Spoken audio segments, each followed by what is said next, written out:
हरिओम हरिओम हरिओम।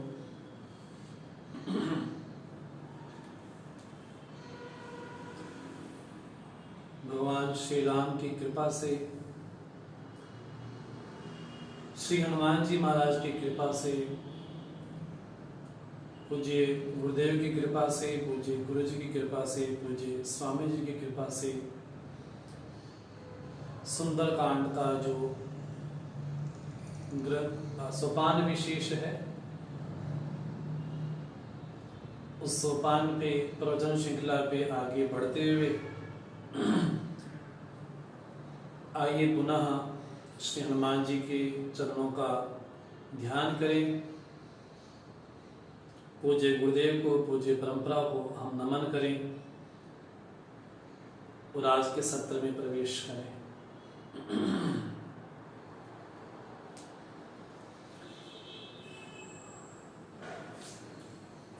ओम सहना भवतु सहनौ भुनक्तु सह वीर्यं कर्वावहै तेजस्विनावधीतमस्तु मा विद्विषावहै। ओम शांति शांति शांति। समस्त जन कल्याणे निरतं करुणामयं नमामि चिन्मयं देवं सद्गुरुं ब्रह्मविद्वरं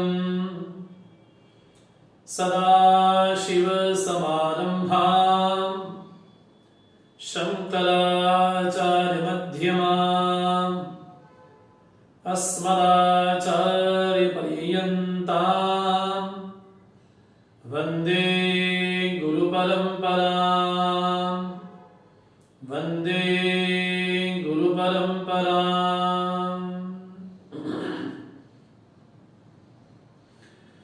नीलाम्बुजश्यामलकोमलाङ्गं सीता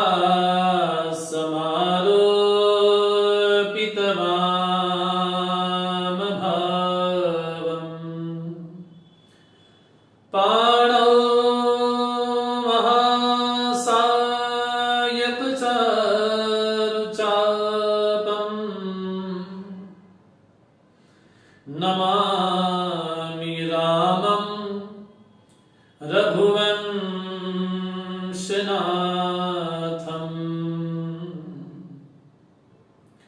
अतुलितबलधामं हैमशैलाभदेहं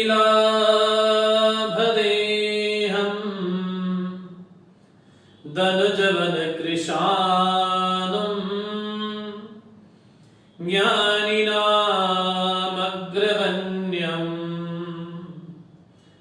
सकलगुणनिधानं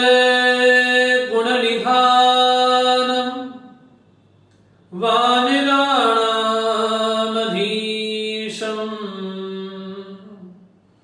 रघुपति प्रिय भक्तं वातजातं नमामि। रघुपति प्रिय दूतं वातजातं नमामि।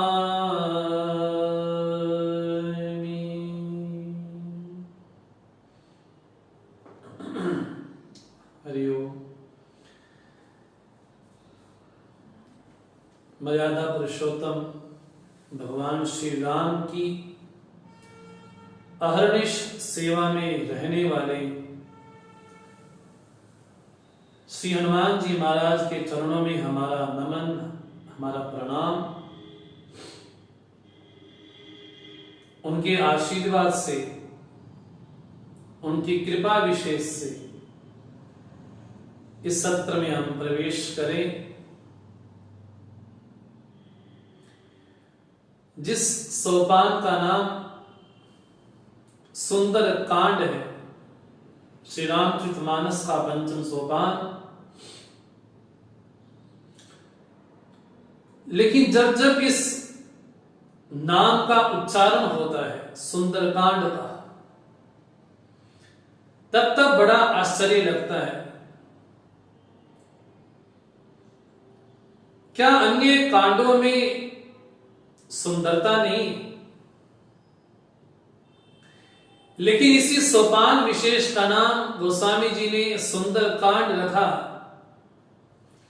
तो इस सुंदरकांड कहने के पीछे क्या अभिप्राय विशेष है, ये जाने बिना सुंदरकांड की महिमा को कैसे जान पाएंगे।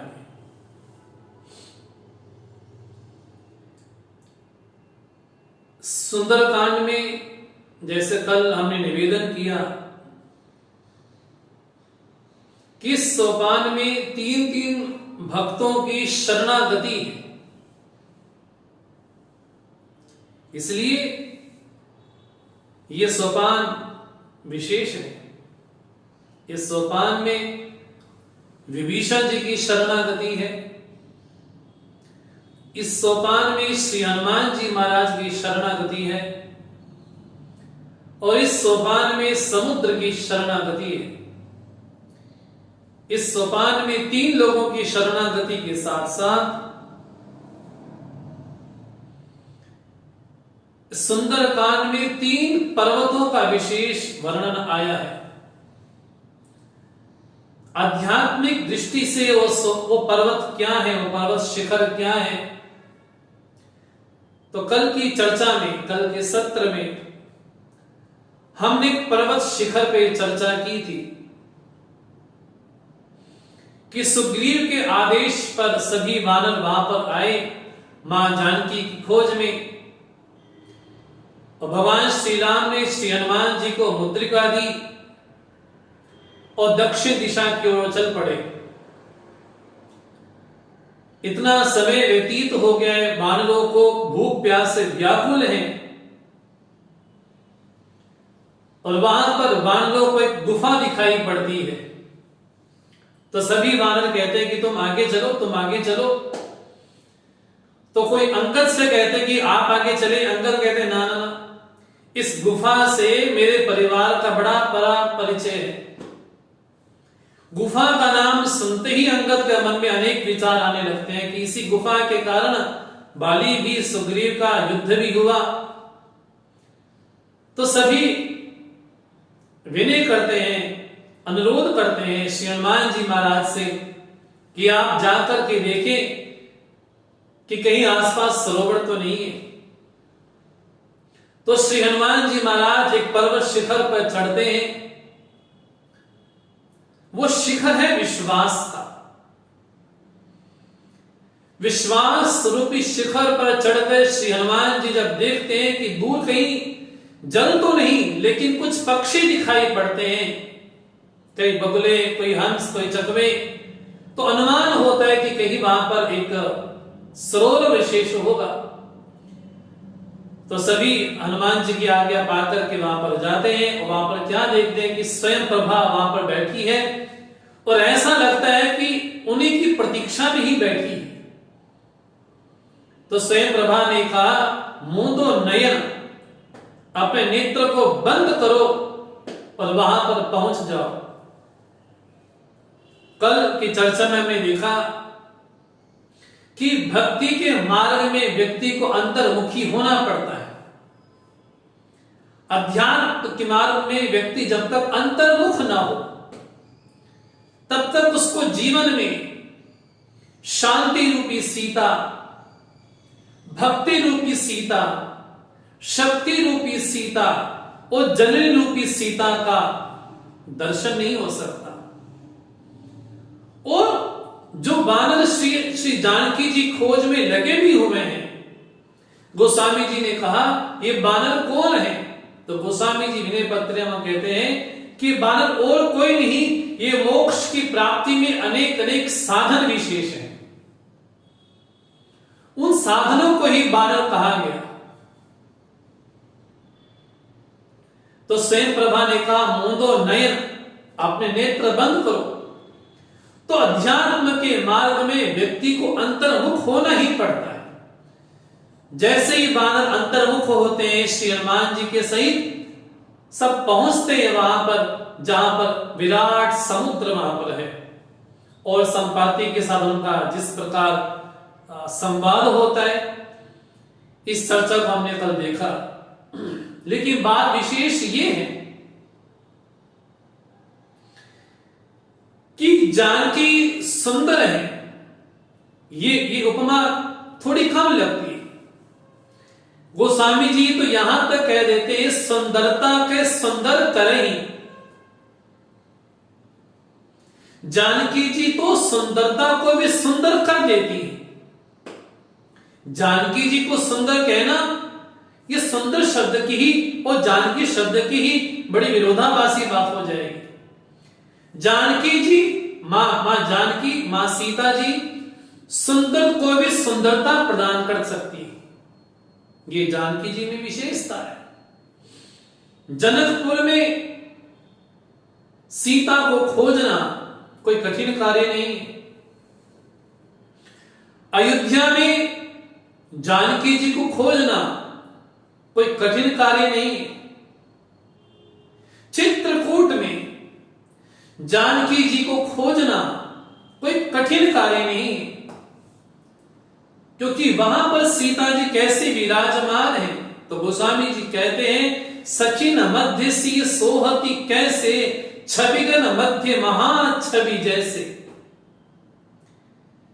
मां जानकी जी अपनी सखियों के सहित कैसी शोभा पा रही हैं। तो गोस्वामी जी कहते हैं छविगन मध्य महा छवि जैसे, छवियों में भी मां छवियों की तरह सुशोभित होकर के जानकी जी विराजमान है। तो जनकपुर में, अयोध्या में, चित्रकूट में सीता जी को पाना बड़ा आसान है, कठिन कार्य नहीं है। वहां का जो वातावरण है बड़ा पवित्र है, बड़ा सुरम्य है, बड़ा सुशोभित है। लेकिन सुंदर कांड में सीता जी को खोजना ये थोड़ा कठिन कार्य है। जहां जनकपुर में हम देखते हैं कि जानकी जी के पास सखियां बैठी हैं, आसपास का जो वातावरण है बड़ा पवित्र है, बड़ा मनोहर है।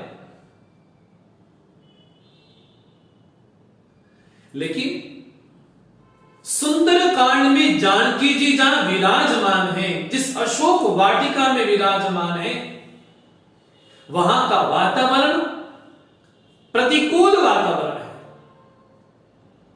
आसपास कुरूप राक्षसनियां मां जानकी को बिल्कुल घेर करके खड़ी हैं। आध्यात्मिक दृष्टि से इस विषय पे जरूर चिंतन करना चाहिए। जीवन में जहां अनुकूलता है, जहां मनोहरता है, जहां सब कुछ सुलभ है, वहां पर शांति को पाना सहज है, वहां पर कठिन कार्य नहीं है। लेकिन जहां वातावरण पूरी तरह से प्रतिकूल हो, जहां पर वातावरण पूरी तरह से कुरूप हो, उस कुरूपता में, उस प्रतिकूलता में शांति रूपी सीता को पाना, यह साधना की सर्वोत्कृष्ट उपलब्धि है। हम कहीं गुफा में बैठ करके ध्यान मग्न हो करके शांति का अनुभव कर सकते हैं। लेकिन ऐसे परिवेश में, ऐसे माहौल में, ऐसे वातावरण में जहां पर चारों ओर कुरूपता ही कुरूपता है, रावण की देह नगरी में, रावण की मोह नगरी में, जहां राक्षसनियां इतनी क्रूप वेश में हैं, उनका खान पान भी बड़ा अपवित्र है, उस माहौल में, उस वातावरण में शांति रूपी सीता को पाना यह कोई आसान कार्य नहीं। इसलिए गोस्वामी जी ने इस कांड का नाम सुंदर कांड रखा। यह सुंदरता, इस कांड की सुंदरता इसी में है कि जहां शांति को एकांत में पाना सरल है, लेकिन उस शांति को प्रतिकूलता में पाना, उस शांति को कुरूपता में पाना, उस शांति को उस माहौल में पाना जहां चारों ओर दृश्य बड़ा विचित्र है, उस माहौल में शांति रूपी सीता को पाना, ये साधना की दृष्टि से कहा जाए भक्त के लिए बहुत बड़ी उपलब्धि हो सकती है। जिस तरह से कल हमने निवेदन किया कि ये सागर क्या है, ये सागर किस चीज का प्रतीक है, तो गोस्वामी जी ने विनय पत्रिका में कहा कुणप अभिमान। ये सागर देहाभिमान का प्रतीक है। उस देहाभिमान से जो उठ गया हो, जो पार हो गया हो, वही शांति रूपी सीता को पा सकता है। लेकिन आश्चर्य इस बात का है और चिंतन इस बात का होना चाहिए कि जब साधक अपनी साधना में लगता है शांति रूपी सीता को पाने में, लेकिन विचार ये यहां पर करना आवश्यक है कि आखिर शांति रूपी सीता, आखिर भक्ति रूपी सीता, आखिर शक्ति रूपी सीता लंका में पहुंची कैसे, ये अगर विचारणीय विषय हो जाए तो कह सकते हैं कि सुंदर कांड को हमने भली भांति थोड़ा समझने का प्रयास किया है।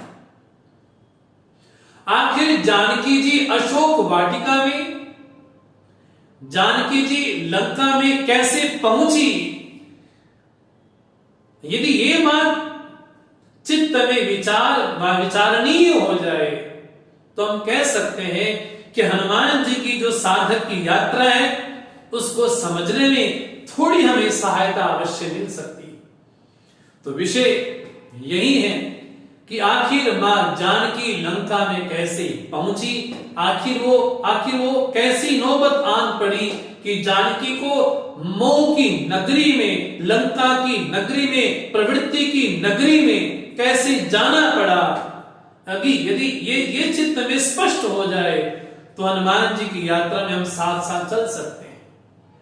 यहां पर विचारणीय विषय ये है कि जानकी जी लंका में कैसे पहुंची। जिस तरह से हम रामचरितमानस में पढ़ते हैं पंचवटी के प्रसंग में कि जहां पर जानकी जी देखती हैं एक मृग को, उस मृग को देखने के बाद जानकी जी कहती है सुनो देव रघुबीर कृपाला, यही मृग कर अति सुंदर छाला। जानकी जी मां जानकी राम जी से विनय करती, हे रघुवीर, हे कृपाला, सुनो मेरी बात सुनो। तो राम जी ने कहा क्या? यही मृग कर अति सुंदर छाला। ये सुंदर शब्द को थोड़ा समझने की आवश्यकता है कि रामचरितमानस में कहां कहां पर सुंदर शब्द आया है। उस सुंदर कांड का जो बीज है ये यहीं से स्पष्ट पता चलता है। मां जानकी कहती है यही मृग कर अति सुंदर छाला। इस मृग का जो चर्म है वो बड़ा सुंदर है। और एक बात मां जानकी जी बड़े आश्चर्य से कहती हैं। मां जानकी कहती हैं सत्य संत प्रभु बधिकर एही, इस मृग को मार दो। ये बड़ी विरोधाभासी चीज लगती है। कोई चीज सुंदर हो उसको ये कहा जा रहा है इसको मार डालो। अरे कोई चीज भयानक हो, भयानक वस्तु को हम कह सकते हैं कि उसको मार डालो, लेकिन मां जानकी जी ये कहती हैं सुंदर है इसलिए उसको मार डालो। सत्य संत प्रभु बधिकर एही, इसको मार डालो। ये बड़े विरोधाभासी शब्द हैं। सुंदर होने से मार दिया जाए या बचाया जाए, लेकिन जानकी जी बोलती हैं यही मृग कर अति सुंदर छाला। सुंदर है इसलिए इस मृग को मार दो। ये बड़ी बड़ी विरोधाभासी चीज मां जानकी जी कहती है। और ये विरोधाभास तब भी प्रकट होता है जब श्री लक्ष्मण जी ने शूर्पणखा के नख को काटा, तो पहुंचती है खरदूषण के पास, और खरदूषण अपने सैनिकों के सहित वहां पर पहुंचते हैं। और पहुंचने के पर खरदूषण अपने दूत को बुलाते हैं और कहते हैं कि जाओ संधि के बारे में पूछ करके आओ। तो दूत बोलता है कि प्रभु, खरदूषण समझ ये नहीं आता, उसने आपकी भगनी को मारा और आप संधि के लिए कह रहे हैं। तो खरदूषण क्या कहते हैं, यद्यपि भगनी कीन कुरूपा, बध लायक नहीं पुरुष अनूपा। हालांकि उन्होंने मेरी भगनी को कुरूप कर दिया है, लेकिन खरदूषण कहते हैं बध लायक नहीं पुरुष अनूपा। ये राम वध करने योग्य नहीं है। एक तरफ खरदूषण ये कहते हैं ये वध लायक नहीं है, सुंदर है, इनका वध करना नहीं चाहिए। वहां जानकी जी ये कहती हैं ये सुंदर मृग है, इसकी छाल सुंदर है, इसलिए इसका वध कर डालो। ये बड़ी बड़ी विरोधाभासी चीज लगती है। यदि ये बात चित्त में स्पष्ट हो जाए तो हम कह सकते हैं कि जिसकी खोज में श्री हनुमान जी जा रहे हैं, जिस शांति रूपी सीता को प्राप्त करने जा रहे हैं, वो सीता जी क्या कहती हैं, सुंदर मृग की छाल है, इसलिए इसका वध कर डालो। यदि ये चित्त में स्पष्ट हो जाए तो हम कह सकते हैं कि हम शांति रूपी सीता को समझने में थोड़े थोड़े आगे बढ़े हैं। मां जानकी कहती हैं मृग सुंदर नहीं है, मृग का जो चर्म है वो चर्म सुंदर है। ये बड़ी विचित्र सी बात करती है। मारीच कौन है आखिर देखा जाए, जो मृग है वो मृग हमारे मन का प्रतीक है।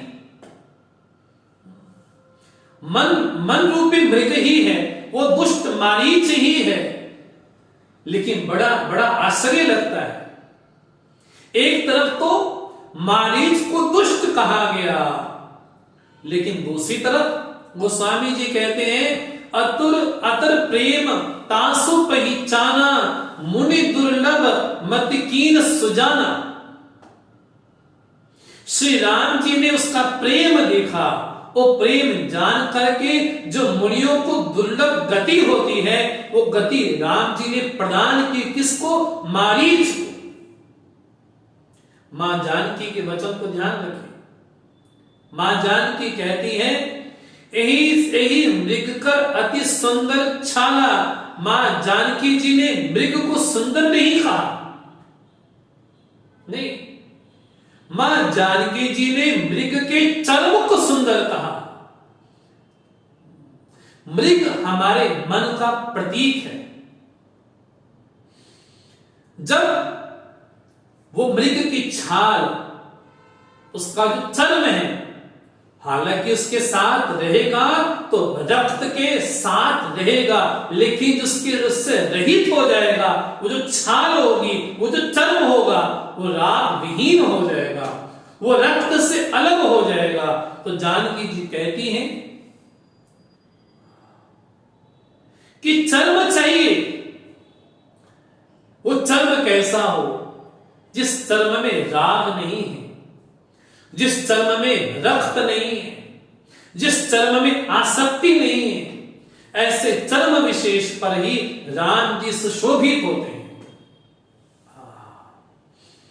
अब हम बताएं कि हमारा मन दुष्ट है या हमारा मन प्रेमी है। मन को दुष्ट कहा जाए या मन को प्रेमी कहा जाए, ये बात थोड़ी विचार नहीं है। अगर हमारा मन भगवान से हमको दूर करता हो, अगर हमारा मन हमारे संस्कारों से हमको दूर करता हो, अगर हमारा गुरुजनों की आज्ञा से दूर करता हो, अगर हमारा मन माता पिता की आज्ञा से दूर करता हो, अगर हमारा मन अध्यात्म से हमको दूर करता हो, वह मन दुष्ट है। लेकिन वही मन जब अध्यात्म में समर्पित हो, वही मन जो गुरुजनों की आज्ञा को सर्वोपरि माने, वही मन जो साधना में हमारा साथ दे, ऐसा मन बड़ा प्रेमी होता है। तो सीता जी कहती हैं, मुझे मृग नहीं चाहिए, मुझे मृग की छाल चाहिए। इसको आध्यात्मिक अर्थों में यूं समझना चाहिए कि जानकी जी ये कहना चाहते हैं, जब मन विषय रहित हो जाए, जब मन रूपी मृग विषय रहित हो जाए, जब मन रूपी मृग आसक्ति से रहित हो जाए, जब मन रूपी मृग रक्त से रहित हो जाए, जब मन रूपी मृग राग से रहित हो जाए, ऐसे मृग की छाल पर, चरण पर राम जी अपना आसन लगाते हैं। इसलिए मां जानकी जी ये नहीं कहा कि मुझे मृग चाहिए, मां जानकी क्या बोलती है, यही मृग कर अति सुंदर छाला। सुंदर मृग को नहीं कहा, सुंदर कहा, मृग की छाल को, चरण को सुंदर कहा। इसलिए मां जानकी कहती है कि इसकी सुंदर छाल है, मन चंचल है, इसको चंचलता से शून्य किया जाए।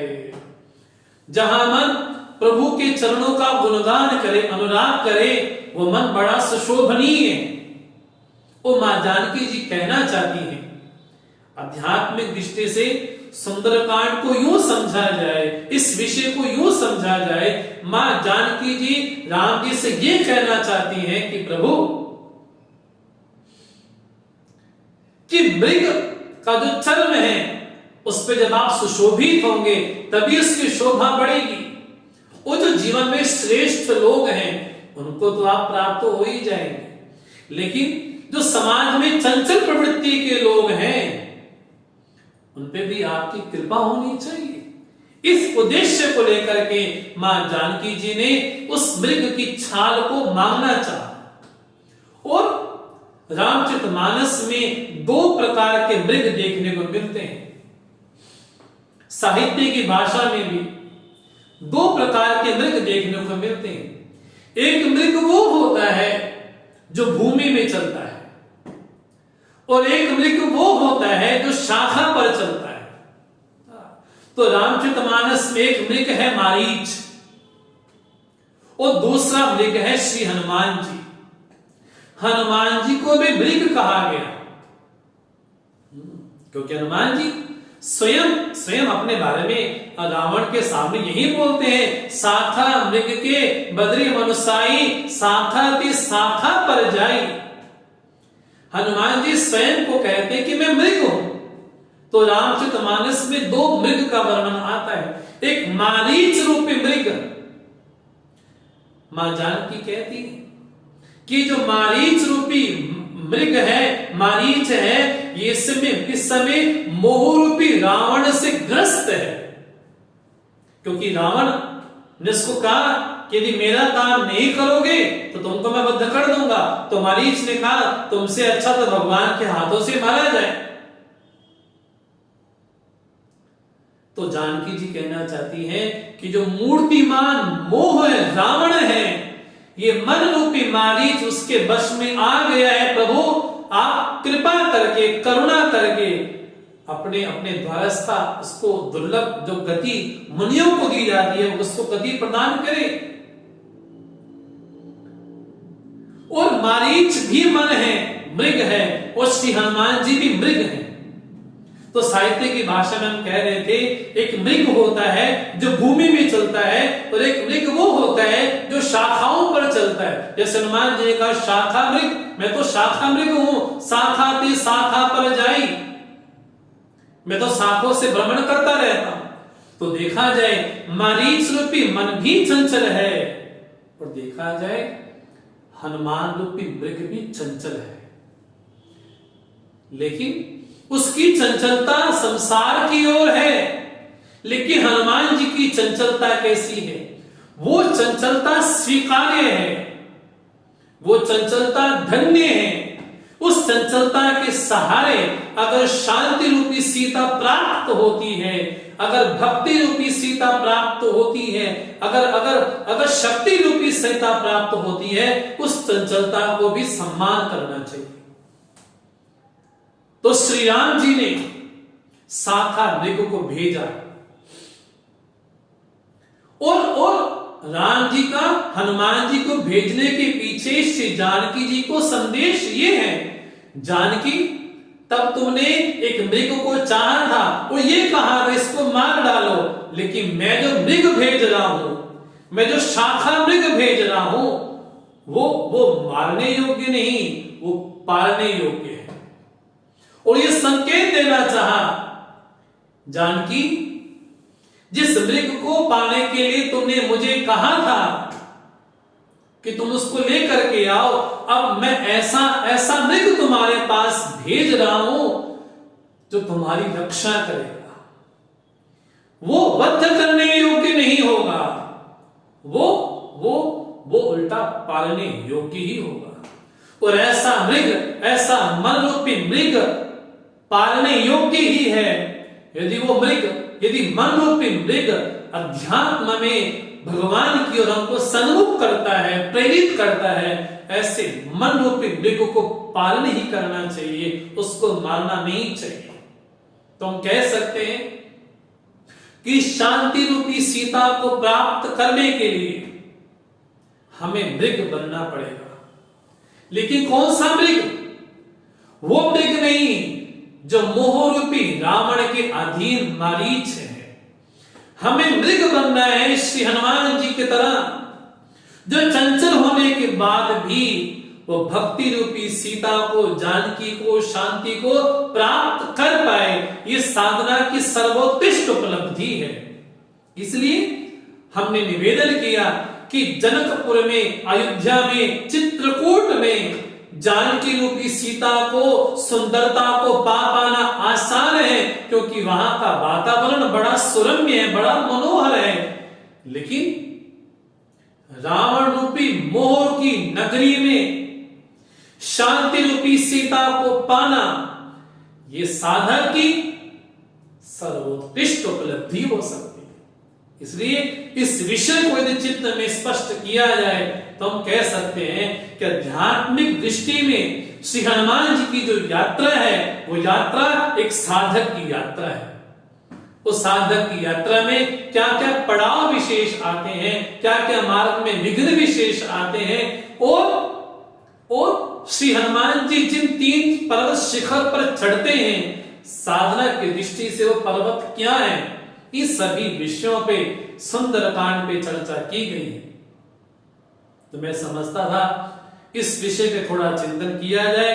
और कल हमने सुंदरकांड का जो मंगलाचरण है, उस मंगलाचरण का जो प्रथम श्लोक है, प्रथम श्लोक में श्री तुलसीदास जी ने श्री राम जी की वंदना की और दूसरे श्लोक में प्रार्थना भी है और उनकी स्तुति भी है। तो दूसरे श्लोक में गोस्वामी जी कहते हैं, नान्या स्पृहा रघुपते हृदय स्मदीये सत्यं वदामि च भवान् अखिलान्तरात्मा भक्तिं प्रयच्छ रघुपुंगवनिर्भरा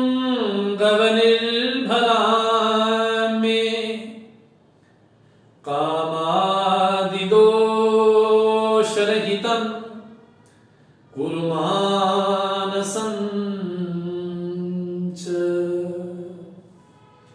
तो प्रथम श्लोक में श्री राम जी के सगुण और निर्गुण दोनों रूपों का वर्णन गोस्वामी जी ने किया।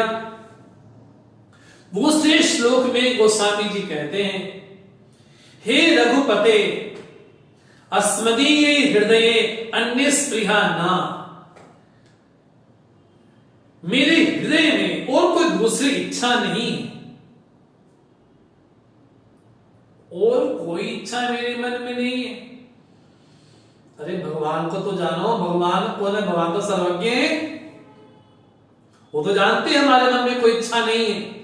गोस्वामी जी क्या बोलते हैं? सत्यम वदामि, मैं सत्य बोल रहा हूं, हे भगवान अखिलांतरात्मा, मैं सत्य कह रहा हूं, मेरे मन में कोई इच्छा नहीं है, कोई इच्छा नहीं। लेकिन तुरंत ही गोस्वामी जी कहते हैं भक्ति प्रयच्छ रघुपुंगवम निर्भराम में, मुझे भक्ति प्रदान करो। लेकिन कौन सी भक्ति मांगते हैं आप? तो यहां पर गोस्वामी जी ने कहा निर्भराम भक्ति, मुझे निर्भरा भक्ति प्रदान करें। रामचरित मानस में जहां जहां भक्ति का विशेष वर्णन आया है, तो भक्ति के जो प्रकार विशेष हैं, चाहे भगवान शिव ने राम जी से भक्ति के बारे में पूछा हो या उनसे मांगी हो, चाहे ऋषियों ने उनकी स्तुति करते हुए भगवान से भक्ति मांगी हो, तो कई ऋषियों ने भक्ति अनेक तरह की मांगी है। तो रामचरितमानस में करीब 6 प्रकार की भक्ति के बारे में याचना की गई। एक है अनन्य भक्ति,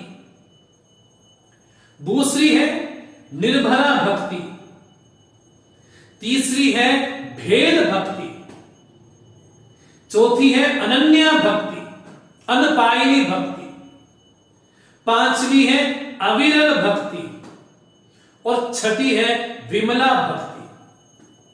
6 प्रकार की भक्तियों का श्री रामचरितमानस में उल्लेख आया है। अनन्य भक्ति, निर्भरा भक्ति, भेद भक्ति, अनपायनी भक्ति, अविरल भक्ति और विमला भक्ति। तो गोस्वामी जी ने जो भावना के प्रकार हैं, ऋषियों ने याचना की, चाहे अगस्त्य मुनि हो, अत्रि जी हो, भगवान शिव हो, अनेक ऋषियों ने जब राम जी की स्तुति की तो भक्ति क्या मांगी? तो किसी ने विमला भक्ति मांगी, किसी ने निर्भरा भक्ति मांगी, तो किसी ने अनपायनी भक्ति मांगी, किसी ने भेद भक्ति मांगी, किसी ने अविरल भक्ति मांगी, तो किसी ने विमला भक्ति मांगी।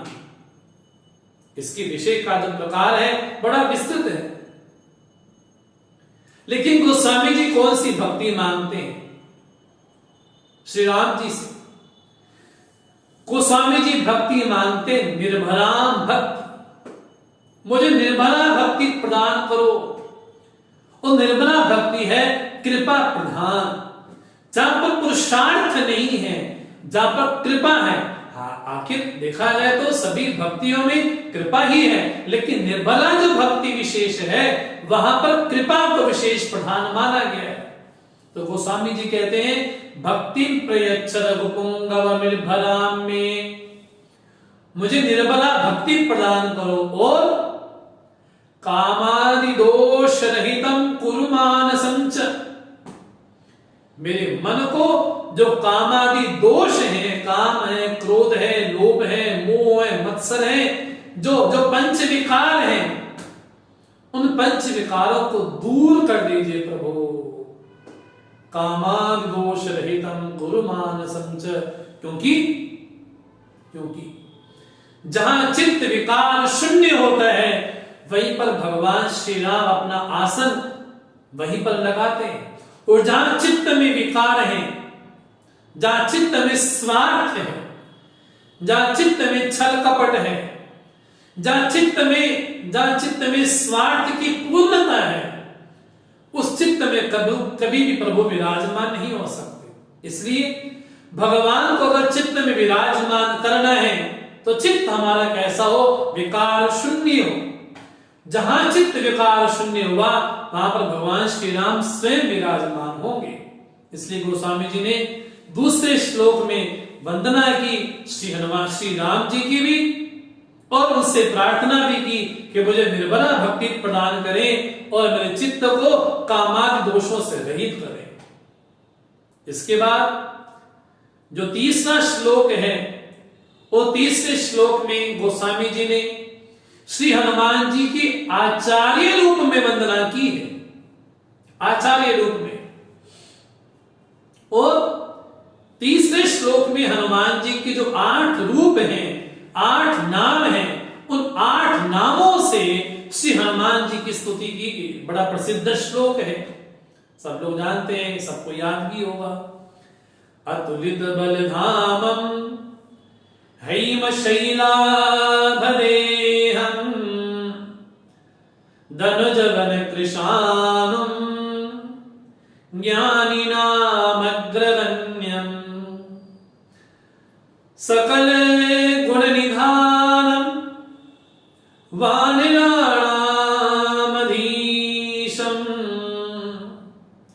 रघुपति प्रिय भक्तम वात जातम नमामि।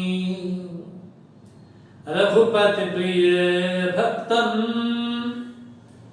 वात जातम नमामि। अहम वात जातम नमामि। वात जो पवन है, उसके जो पुत्र हैं, पवन पुत्र श्री हनुमान जी की मैं वंदना करता हूं, उनको नमन करता हूं, प्रणाम करता हूं। तो कौन है श्री हनुमान जी? तो पहला जो विशेषण दिया श्री हनुमान जी का, तो कहा अतुलित बल धामम। हाँ जी, कैसा बल है जिसकी बल की तुलना नहीं हो सकती। हाँ जी, अतुलित, जिसके बल की तुलना नहीं हो सकती, ऐसे बलों के धाम हैं श्री हनुमान जी। कितना बल होगा, कितना भयंकर बल होगा। कितने बड़े पर्वत को उठा दिया जब लक्ष्मण मूर्छित हुए। कितने बलवान होंगे कि समुद्र लांघ गए। कितने बलवान हो गए कि रावण को भी मुक्का मार करके बेहोश कर दिया। कितने बलवान होंगे कि समुद्र पार करने के साथ साथ जो विघ्न विशेष आए उनको भी पार कर गए। कितने बलवान होंगे। इसलिए पहला विशेषण दिया गया अतुलित, जिनके बल की तुलना नहीं हो सकती, ऐसा का अतुलित बलधाम। दूसरा विशेषण दिया हेम शैलाभदेहम। मानो कि स्वर्ण में कोई सुमेरु पर्वत हो, ऐसा उनका शरीर है। हेम शैलाभदेहम, इतना चमचमाता श्री हनुमान जी का विग्रह है। हेम शैलाभदेहम धनुज वन कृशानु, जो दानवों का वन है, उस वन को जलाने के लिए अग्नि के समान है। और ज्ञानी नाम अग्रगण्यम, जितने ज्ञानी हैं उन समस्त ज्ञानियों में अग्रगण्य है। इसलिए अग्रगण्य है, स्मरण आता है वाल्मीकि रामायण का, जब श्री राम जी हनुमान जी से पूछते हैं कि हनुमान तेरा मेरा क्या संबंध है, थोड़ा बताओ तो सही, मुझे क्या जानते हो, क्या समझते हो, मेरे बारे में बताओ। तो श्री हनुमान जी कहते हैं देह दृष्टिया दासोहम जीव दृष्टिया त्वदंशका वस्तुतस्तु त्वमेवाहम इति में निश्चला मति। हे प्रभु, मेरी ऐसी निश्चल मति है क्या? देह दृष्टिया दासोहम, देह की दृष्टि से मैं आपका दास हूं और आप मेरे स्वामी हैं, आप मेरे पालनहार हैं। देह की दृष्टि से। जीव दृष्टिया तदंशका, जीव की दृष्टि से देखा जाए मैं आपका अंश हूं और आप मेरे अंशी हैं। लेकिन वस्तुतस्तु त्वमेवाहम, वास्तव में देखा जाए आप में और मेरे में कोई भेद नहीं है। दोनों में जो तत्व है वो तत्व एक ही है। और ऐसी मेरी निश्चल मति, ये हनुमान जी स्वयं श्री राम जी के प्रति कहते हैं। इसलिए गोस्वामी जी कहते हैं ज्ञानी नाम अग्रगण्यम, संपूर्ण वेदों को, वेदांतों को, उपनिषदों को जो कंठस्थ करके हृदय में भर करके बैठे हैं, हृदय में विराजमान करके बैठे हैं, ऐसे ऐसे ऐसे हनुमान जी को ज्ञानी नाम अग्रगण्य, ज्ञानी में अग्रगण्य है। और आज भी श्री हनुमान जी चिरंजीवी हैं। अगर कोई साधना के जरिए उनको प्राप्त करना चाहे तो प्राप्त कर सकता है। और इससे बड़ा और क्या प्रमाण होगा, गोस्वामी जी को जो दर्शन भी हुए वो श्री हनुमान जी के दर्शन हुए, इसी कलिकाल में दर्शन हुए, और किसकी प्रेरणा से हुए, ये बड़ा आश्चर्य है। प्रेत ने कहा कि आपकी कथा में कोई बूढ़ा बुजुर्ग आते हैं ना, बड़ा अजीब सा, बोले वही हनुमान जी। इसी कलिकाल में श्री गोस्वामी जी ने हनुमान जी का दर्शन किया। इसलिए हनुमान जी कौन है, ज्ञानी नाम अग्रगण्य। आगे बोलते हैं सकल गुण निधान, संपूर्ण गुणों के निधान है, सागर है।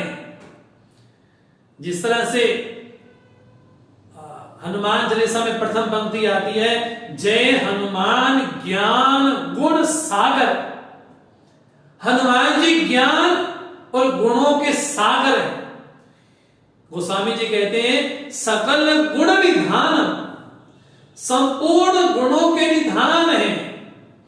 जहां पे जितने भी सद्गुण निवास करते हैं, उन संपूर्ण गुणों का निधान जो आश्रय तत्व है, जो स्रोत है, वो श्री हनुमान जी। इसलिए जगत में कहीं भी कोई भी गुण दिखाई पड़ता है, सद्गुण दिखाई पड़ता है, वो आया कहां से, वो आया श्री हनुमान जी के द्वारा। इसलिए बोलते हैं सकल गुण निधान, संपूर्ण गुणों के निधान आश्रय है वो। आठवां विशेषण बोलते हैं वानराणाम अधीशम, जो वानरों के क्या है, स्वामी है। देखा जाए तो सुग्रीव तो राजा है वानरों का, लेकिन सभी वानरों के हृदय में जो विराजमान है वो कौन है, बोले श्री हनुमान जी। इसलिए बोलते हैं वानराणाम अधीशम, जो वानरों के स्वामी हैं, अधीश हैं। और सबसे विशेष बात, रघुपति प्रिय भक्तम, जो राम जी के बड़े प्रिय भक्त हैं, ऐसे पवन पुत्र को, ऐसे श्री हनुमान जी को मैं नमन करता हूं। इसलिए उनकी स्तुति में यहां तक कहा गया है, हनुमान जी के स्मरण से क्या क्या होता है, तो कहा बुद्धिर्बलम यशो धैर्यम निर्भयत्वम अरोगता अजाड्यम वाक्पटुत्वम च हनुमत स्मरणात् भवेत्। हनुमान जी के स्मरण से पहला होगा बुद्धि हमारी प्रखर होगी। इसलिए गोस्वामी जी ने जब वंदना की तो दोहे में क्या लिखा, हनुमान चालीसा की चौपाई में, बल बुद्धि विद्या देहु मोहि। इसलिए हनुमान जी के स्मरण से क्या प्राप्त होता है, पहला कहा बल बुद्धि, दूसरा कहा बलम, तीसरा यश, चौथा निर्भयत्व, पांचवा अरोगता, छठा अजाड्य, सातवां वाक्पटुत्वम च। तो हनुमान जी के स्मरण से जीवन में बुद्धि, बल, यश, धैर्य और निर्भयत्व, अरोगता और अजाड्यम, वाक्पटुत्वम च, जो वाणी में पटुता होनी चाहिए, वो श्री हनुमान जी के स्मरण मात्र से प्राप्त हो जाती है। इसलिए कहा हनुमत स्मरणात् भवेत्, हनुमान जी के स्मरण मात्र से ये चीजें प्राप्त हो जाती है। तो इस तरह से गोस्वामी जी ने सुंदरकांड का जो प्रथम मंगलाचरण है उसमें राम जी की वंदना, और दूसरे श्लोक में प्रार्थना की गई, और तीसरे श्लोक में श्री हनुमान जी महाराज की आचार्य रूप में वंदना की गई है। इस तरह से हमने मंगलाचरण को बड़े संक्षेप में हमने उसकी चर्चा विशेष की है। अब जो हमारा सुंदरकांड जहां से प्रारंभ होता है उस प्रसंग को थोड़ा हम आगे लेकर के चलते हैं। तो गोस्वामी जी कहते हैं, जामवंत के वचन सुहाए, सुनि हनुमंत हृदय अति भाए, तब लगी मोई परखियो तुम भाई, सही दुख कंद मूल फल खाई। जब लगी आओ सीते देखी, होवे काज मुहि हर्ष विशेषी। यह कई नाई सबिन को माथा, चलो हर्षी ही धरी रघुनाथा। जामन जी ने कहा ना भाई, इतना करना कि जानकी जी की सुधि लेकर के आना, बस उनकी आज्ञा पा करके हनुमान जी को उनके वचन बड़े प्रिय लगे और ये कहा कि जब तक मैं नहीं आता तब तक यहीं बैठना। और यहां पर एक बड़ा आध्यात्मिक गूढ़ रहस्य ये कि जो शांति रूपी सीता को प्राप्त करना चाहता है, पहली बात सभी जीवों का यही उद्देश्य होना चाहिए, क्या कि शांति रूपी सीता को प्राप्त करने का प्रयास किया जाए। अगर जीवन में वैसा प्रयास नहीं कर सकते हैं तो क्या करें? एक वही उपाय बानरों ने किया कि वो वापस नहीं गए, वो वहीं पर बैठे रहे। इसका आध्यात्मिक भाव ये है कि जो शांति रूपी, भक्ति रूपी, शक्ति रूपी सीता को प्राप्त करने गया है, अगर उसका संग भी प्राप्त हो गया, अगर उसका सत्संग भी प्राप्त हो गया, अब उस महापुरुष का दर्शन भी हो गया, तब भी कह सकते हैं कि जीवन में आध्यात्मिकता के जो संस्कार हैं वो चित्त में जरूर प्रबल हो जाएंगे। इसलिए जिसने भी शांति को प्राप्त किया है, ऐसे महापुरुष का दर्शन भी संभव हो तो नारद जी कहते हैं नारद भक्ति सूत्र में, महत्संगस्तु दुर्लभा अगम्य अमोघस्त। ऐसे महापुरुष का संग हालांकि कठिन है, अगर मिल जाए तो पहचानना मुश्किल है, अगर मिल गए, अगर संग हो गया तो ऐसे महापुरुषों का संग कभी वृथा नहीं होता, तो कहा अमोघस्त, कभी व्यर्थ नहीं होता। तो यहां पर जब हनुमान जी चले तो सभी बानरों को कहा कि यहीं पर ही रहना। जब लगी आओ सीते देखी, होई काज में हर्ष विशेषी। इतना कह करके सबके चरण में नमन किया, चलो हर्षी ही धरी हनु रघुनाथ। हृदय में रघुनाथ जी का स्मरण करके यात्रा में निकलते हैं। और उनके पास साधन क्या है? हनुमान जी के पास एक ही साधन है। गोस्वामी जी क्या बोलते हैं? प्रभु मुद्रिका मेली मुखमाई, जल्दी लांघ गए अचरज नाही। इसमें कोई आश्चर्य की बात नहीं। हनुमान चालीसा की चौपाई में गोस्वामी जी क्या कहते हैं? जल्दी लांघ गए अचरज नाही। इसमें कोई आश्चर्य की बात नहीं। क्यों नहीं है? क्योंकि गोस्वामी जी कहते प्रभु मुद्रिका मेली मुखमाई। हनुमान जी जब इस सागर की यात्रा में निकले हैं तो उनके पास साधन क्या है? साधन है प्रभु की मुद्रिका, उसमें राम नाम अंकित है। ऐसे साधन को लेकर के श्री हनुमान जी अपनी यात्रा में निकलते और चले हर्षी ही धरी रघुनाथा, बड़े प्रसन्न होकर के अपनी यात्रा में निकलते हैं। और सुंदर कांड का जो दूसरा पर्वत है, उस पर्वत का यहां पर वर्णन आता है। पहला पर्वत आया था स्वयं प्रभा के प्रसंग में, जहां पर विश्वास रूपी पर्वत पे शिखर पर चढ़ करके वो स्वयं प्रभा के सरोवर को देखते हैं, वो विश्वास रूपी पर्वत था। दूसरा पर्वत सुंदरकांड में आता है, कौन सा? सिंधु तीर एक भूधर सुंदर, कौतुक कूद चढ़ीता ऊपर, बार बार रघुबीर संभारी, तल को पवन तने बल भारी। सिंधु तीर एक भूधर सुंदर, बड़ा सुंदर पर्वत है। और हनुमान जी बड़े बड़े बड़े खेल में, बड़े अनायास में ही उस पर्वत पर चढ़ गए। हाँ जी, ये कौन सा पर्वत है? ये पर्वत है हमारे जीवन में विचार का पर्वत। विचार के पर्वत के शिखर पर चढ़ करके जब साधक देहाभिमान रूपी सागर को पार करना चाहता है तो उस देहाभिमान से वही ऊपर उठ पाएगा जो जीवन में विचार कर पाएगा। बिना विचार के देहाभिमान से व्यक्ति कभी ऊपर उठ नहीं सकता। तो श्री हनुमान जी ने सुंदर कांड में दूसरे पर्वत शिखर पर चढ़े। वो पर्वत है हमारे जीवन में विचार का पर्वत। जब तक जीवन में विचार नहीं होता कि मनुष्य जीवन की सार्थकता क्या है, मनुष्य जीवन की उपयोगिता क्या है, मनुष्य देह की उपयोगिता क्या है, तो सागर कौन है? बोले हमारा अभिमान ही सागर है।